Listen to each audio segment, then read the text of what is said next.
गांव में 3 लड़के रहते थे, अभिषेक, नवीन और रोशन।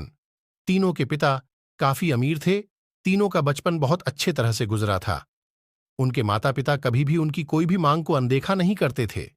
अभिषेक के पिता सरपंच थे, नवीन के पिता एक कारोबारी थे और रोशन के पिता एक किसान जमींदार थे। छोटी उम्र से ही उन सबको लाड प्यार ने ऐसा बना दिया था कि ना तो उनको मेहनत का पता था और ना ही उनको समय की परवाह थी। अक्सर वह सारा दिन बस घूमते रहते थे, बस घूमते रहते थे। नशे और अन्य भोग विलास में डूबे रहते थे, जिससे उनके गांव वाले भी दुखी थे। सरपंच और बड़े लोगों के बच्चे होने के कारण उनकी कोई शिकायत कर पाने की हिम्मत नहीं कर पाता था, जिससे उनका मनोबल और बोर गया था। एक दिन उनके गांव में बहुत तेज बारिश हुई, जिससे सब लोगों को नुकसान हुआ, जिसमें इन तीनों के पिता भी थे। लेकिन इतना कुछ होने के बाद भी उनके बेटों का वही हाल था।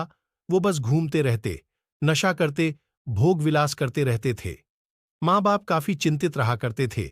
ये तीनों भले ही कितने गंदे थे, लेकिन इन तीनों के अंदर एक खास बात थी जिसकी पहचान किसी को नहीं थी और उनको खुद को भी पता नहीं था। अभिषेक एक बहुत अच्छा नेता प्रतिपक्ष था, क्योंकि अपने पिता के पास रहते हुए उसको इसका काफी ज्ञान हो गया था, क्योंकि उसके पिता सरपंच थे।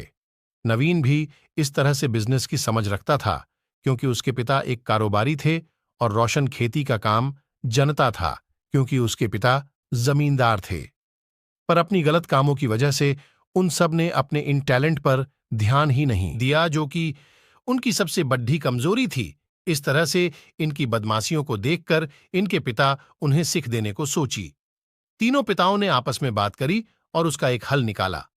तीनों पिताओं ने अपना अपना काम अपने अपने बेटों को सौंप दिए, जिससे उनको समय की कदर का पता लग सके।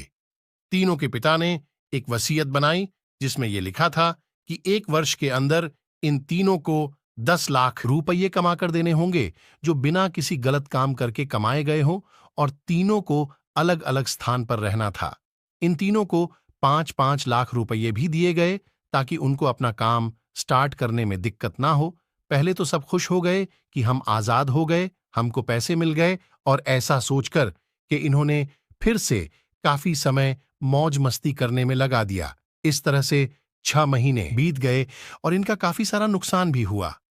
फिर एक दिन अचानक उनको एहसास हुआ कि अगर हम शर्त हार गए तो हम अपनी अपनी जायदाद खो बैठेंगे।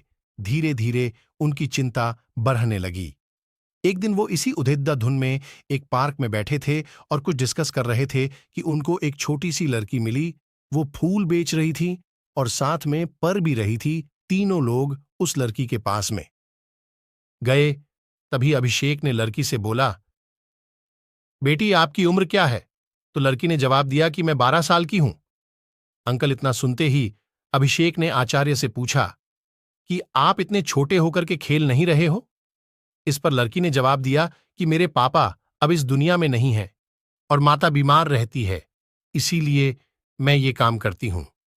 ये सुनकर अभिषेक ने अपना पर्स निकाला। उसके पास जो भी पैसे बचे थे वो उस लड़की को देने लगा। उसके बाद लड़की ने बोला, अंकल आप भी फूल ले लो, मुझे बहुत खुशी होगी, क्योंकि मैं अगर आपसे फ्री में पैसे ले लूंगी तो फिर मेरा पढ़ाई में मन नहीं लगेगा। मैं कामचोर बन जाऊंगी, क्योंकि यही समय है जिस समय में अपना भविष्य लिख सकती हूं। अभिषेक ने उस लड़की से सारे फूल ले लिए और तीनों घर लौट आए। उस फूल वाली लड़की का उन तीनों लड़कों पर बहुत गहरा प्रभाव। पर रात भर उन तीनों ने उस बच्ची के बारे में सोचते रहे और उन्हें एहसास हुआ कि वो तीनों कितने गलत थे। तीनों ही दोस्तों को एहसास हुआ कि आज भी उनके पास 6 महीने का समय है अपने पिता के दिए गए काम को पूरा करने का और भविष्य बनाने का। इसी दौरान सबने सोचा कि अगर बचे हुए समय का सही उपयोग करे तो अभी भी बहुत कुछ किया जा सकता है। इस तरह बाकी दोस्तों ने भी सोचा और दूसरे समय में आकर काम तलाशने लगे। पर उनके शर्त में एक शर्त यह भी थी कि उनको जो भी काम करना है वो अपनी पहचान बताए बिना करेंगे, जिससे ये साफ था कि उनको काम नहीं मिला। और जब काम नहीं मिला तो उन्होंने सोच लिया तो अब वो अगर कुछ भी करेंगे तो अपने गांव में जाकर ही काम करेंगे। भले ही उनके पिता कुछ भी सोचे, लेकिन फिर भी अपने गांव में जाएंगे और अपने गांव में कुछ नए काम करेंगे। भले ही उनको अपने पिता के वसीयत ना मिले। तीनों लड़के अपने गांव में फिर से आए और अपने अपने पिताओं से जाकर के मिले और उन्होंने अपने अनुभव के बारे में बताया और बोला कि वो आगे से ऐसी गलती नहीं करेंगे और वो उन्हें माफ कर दे। लेकिन पिता तो शर्त पे ही अड़े थे। लड़कों को कोई दया नहीं मिली। तीनों को फिर से दुख हुआ कि तीनों को अपनी गलती की एहसास होने के बाद भी उनके पिता उनका सपोर्ट नहीं कर रहे हैं। और फिर से वो रात भर सोचते रहे कि अब क्या किया जाए। तीनों ने मिलकर एक स्कीम निकाली। अभिषेक अपने मित्रों के साथ में मिलकर लोगों की प्रॉब्लम को सुलझाने लगा, जिससे उसको गांव की समस्याओं का ज्ञान हुआ। इसी तरह नवीन भी गांव के विकास के लिए नए नए तरीके सीख गया और रोशन को किसानों और बीजों का ज्ञान हो जाने से उसको काफी फायदा हुआ। तीनों ने मिलकर अपने बाकी पैसों को सही ढंग से सही जगह लगाकर गांव को एक नया रूप दे दिया। उनकी कड़ी मेहनत से गांव के लोग, क्या दूसरे शहरों के लोग भी उनकी तारीफ करने लगे। उनका गांव तरक्की करने लगा। नई तकनीकों के कारण हर वर्ग के लोगों से उनका जुड़ाव होने लगा और एक समय आने के बाद उनके पिताओं ने भी उनको माफ कर दिया। इस तरह से दोस्तों, उन तीनों को समय की कीमत का अंदाजा हुआ कि पहले वो कितना समय बर्बाद कर रहे थे, लेकिन जब से उनको समय की कीमत का अंदाजा हुआ तब से उन्होंने समय को बर्बाद नहीं किया और काम करके पैसा कमाया, नाम कमाया और ये सीखा ईमानदारी से जिंदगी कैसे जीते हैं। दोस्तों, कुल मिलाकर कहने का मतलब यही है कि आप सभी समय को बर्बाद ना करें। अगर ये समय आपके हाथ से निकल गया तो कुछ नहीं कर सकते हैं। और हां, समय के पास इतना समय नहीं है कि वो आपको दोबारा समय दे।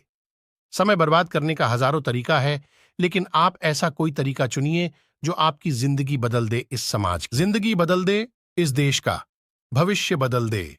मुझे उम्मीद है कि ये स्टोरी आपको अच्छी लगी होगी, तो चैनल को सब्सक्राइब करें।